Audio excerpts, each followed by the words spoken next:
Welcome back to Seeker Strength and welcome back to S&C Coaches React. I'm Owen. This is Dara.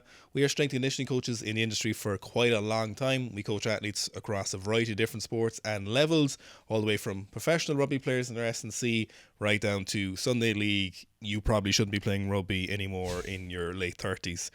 So today we're reacting to Chasing the Sun 2, which is a documentary series on the South African rugby team in their journey to winning their second World Cup in a row, which is, of course, boo. And deeply annoying, yeah. Deeply annoying, deeply terrible. But they are arguably the best rugby team in the world. And there's some interesting footage in this docu-series. Yeah, so the first clip we're looking at here is before their first game in the World Cup, before their first pool match. So it's a less important game for them, but the real thing for us as S&C coaches watching this is how hard the athletes are pushing. So I think a lot of the time we'll commonly think that the off-season blocks are very, very difficult for pro athletes. We'll look at the kind of major endurance pieces in their pre-season as being very difficult. But you'll see even here, they've probably been in camp for a month and a half or 2 months at this point before their first game. As we all know, South Africa are notorious for incredibly long training camps, as they would have done in Tokyo. But here, it's a week out from the first game, and they're pushing themselves incredibly hard on the aerobic work and the work capacity pieces. So you'll see them on watt bikes, on air bikes, pushing very, very hard. They interview a number of players here, and they say it's the most difficult week of training that they have for the tournament. And I just think it's a noteworthy point. If you're an amateur rugby player and you think the pros kind of have a very structured year and that the work capacity work or that very hard endurance work, which you might be accustomed to doing in your off season or in the pre-season block, that really does carry the whole way up to it. And when we look at the kind of science behind it, that mitochondrial density, that blood makeup that is going to be so valuable to you or so important to you in terms of your endurance and your work capacity as you go to a game, that fades off very, very quickly. And so if you have a player who isn't pushing that aerobic work very hard, who isn't doing that incredibly high output stuff, although it might be in the form of kind of high intensity interval pieces, or it might be in very, very specific short blasts. If you're not doing that, those aerobic values are going to trade off very, very quickly. They will start to decay as you get into more of the specific pieces. And so it is a very important, noteworthy thing that you need to be pushing those aerobic values very hard. You're not necessarily out pounding the roads doing 5Ks and 10Ks. You're probably not doing your 400-meter runs constantly, but you are pushing that heart rate up very, very high. You are pushing those blood values to be at their best possible consistency just before you go into those games. So what we saw there was one of the best hookers in the world going through a in-season strength conditioning session, or rather specifically just a bit of a hypertrophy and slightly strength-based session. So we had him doing a little bit of power work or mildly power work, so 60 kilo hang clean, high pulls, some bench press, some strict press, and a little bit of band resisted work. So the big thing there when we're looking at in-season strength training or hypertrophy work is all about fighting the decay of our fitness. Now, fitness in the terms of sports science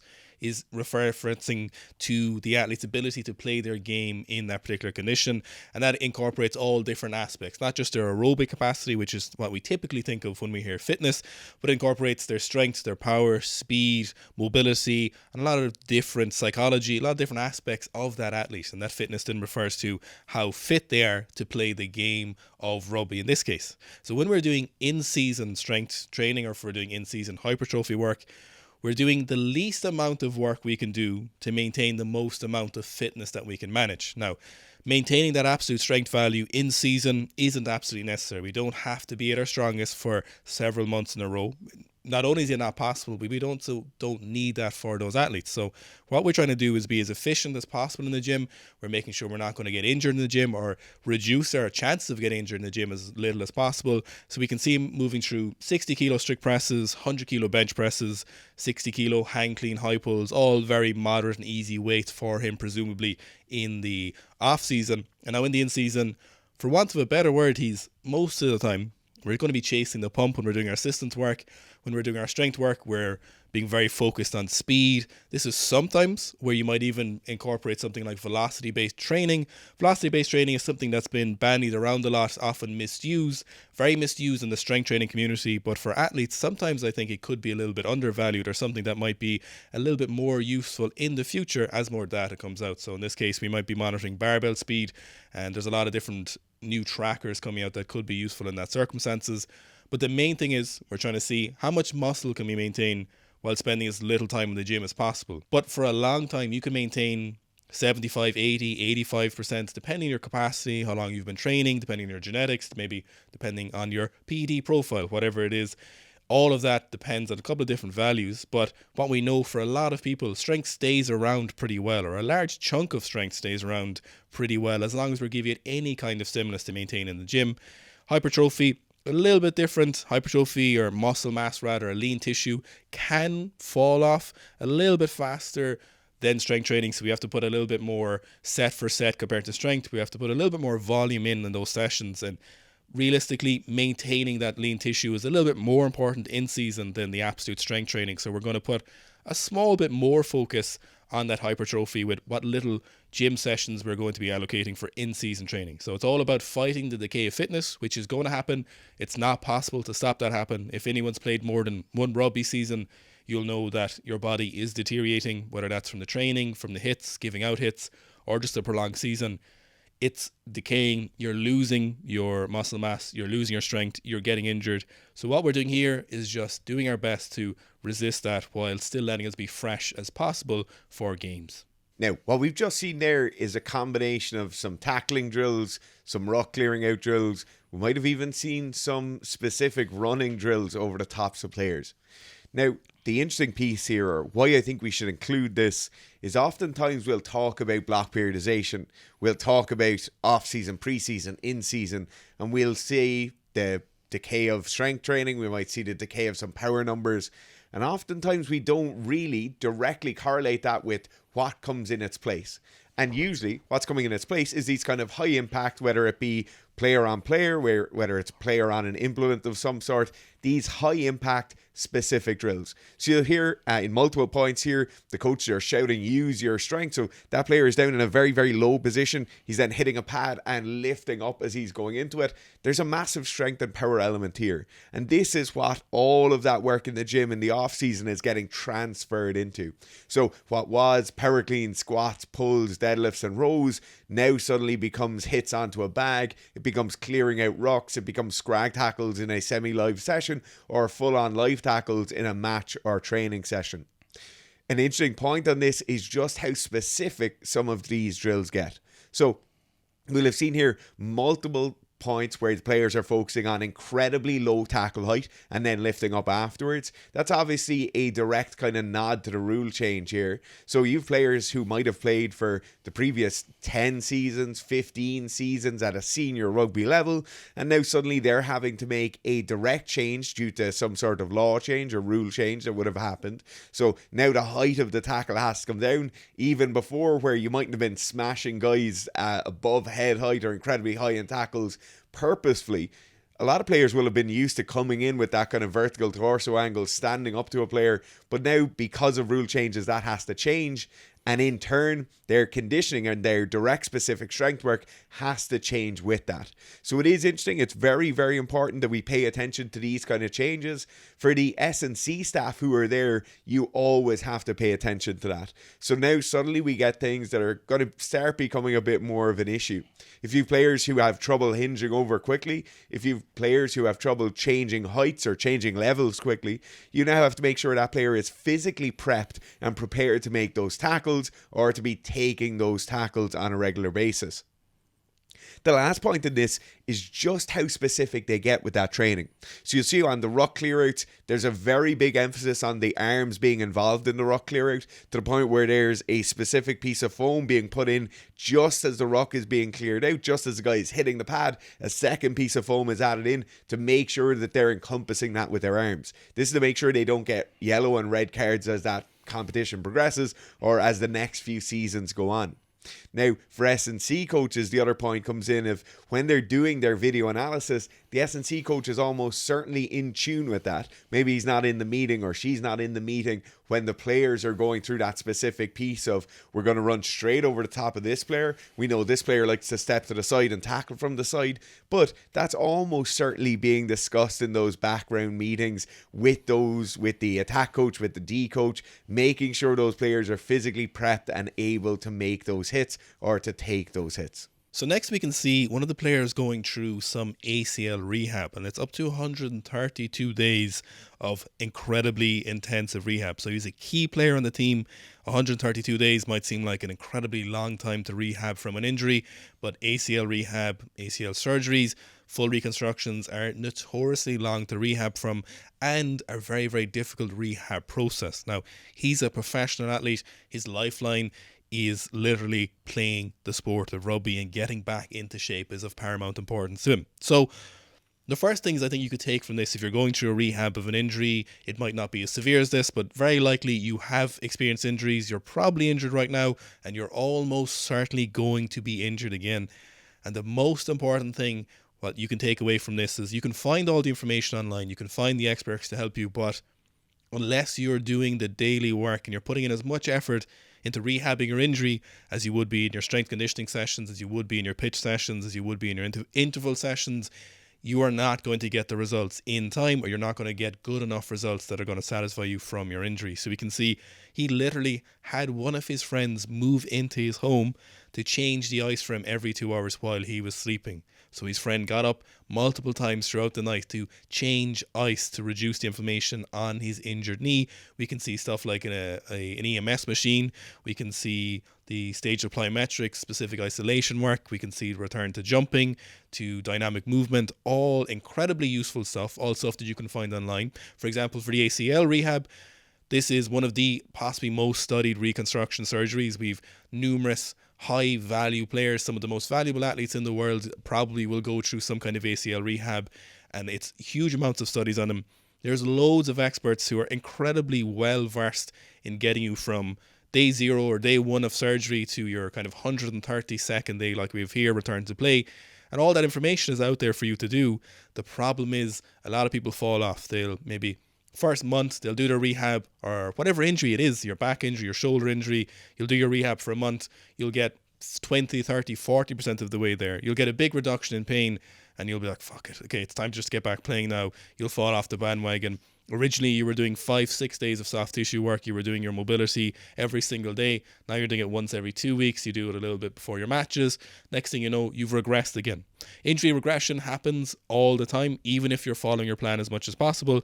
So when you fall off that bandwagon, or when you're not as intense or diligent with the rehab, you're almost guaranteeing yourself bigger regressions and very likely repeat surgeries. How often do we hear of someone having to get another surgery? How often do we hear of someone tearing their meniscus, returning to play too soon, end up then having to get another meniscus surgery, not doing the rehab correctly, ACL, shoulders, backs, rugby, you see it all the time. You know, some of your teammates have had surgeries, and unless you're putting in this level of diligence for such a prolonged period of time, 132 days. There was a online kind of trend going around, I don't know if anyone remembers, it was like 75 hard, and it was a massive monumental task for a lot of people to do 75 days of some kind of training and random journaling, some kind of nonsense like that. But you think about the intensity it takes for someone to be this repeatable for this long. Now, you don't have to get your friend to move into your house and change the ice every 2 hours, but bringing that intensity that you would to your strength training or your gym session or your running sessions with that rehab is so important. If you want to return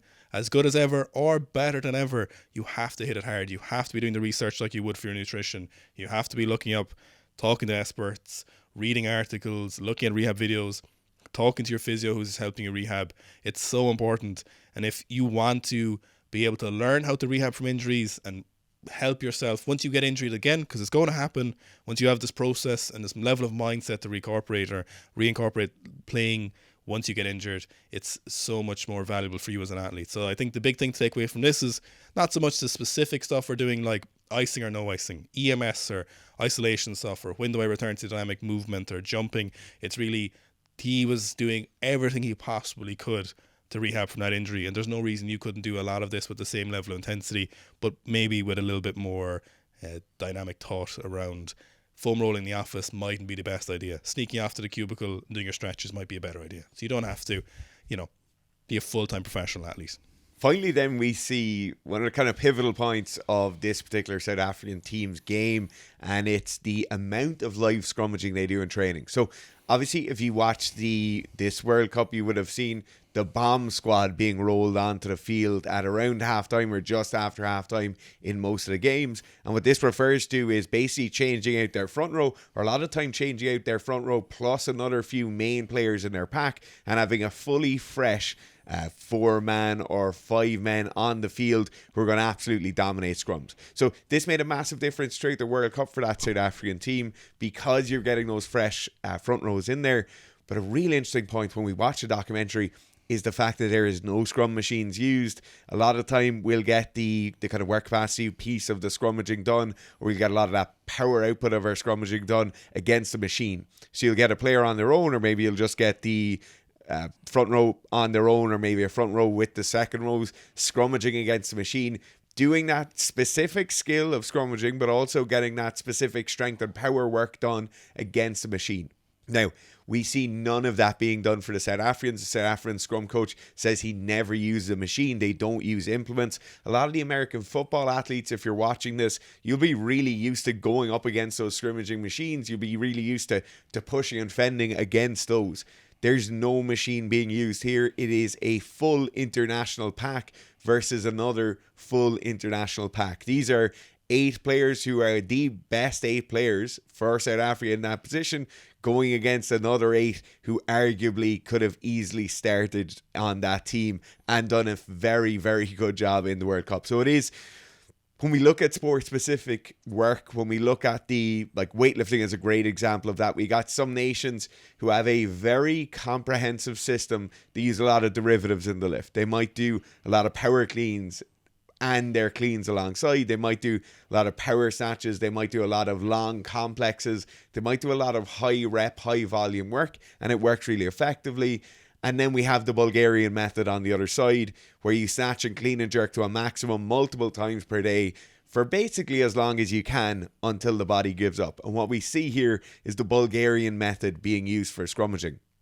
Now, it's not perfect. It has its flaws. An interesting fact is that we get 600 pro players currently on contract in South Africa. When you look at the other kind of best teams in the world, if you look at Ireland, we have 140 or 150 pro players on contract here. So it is vastly different, the amount of basically cannon fodder they have to do for their training, to be able to do this, the amount of athletes they can get through that system.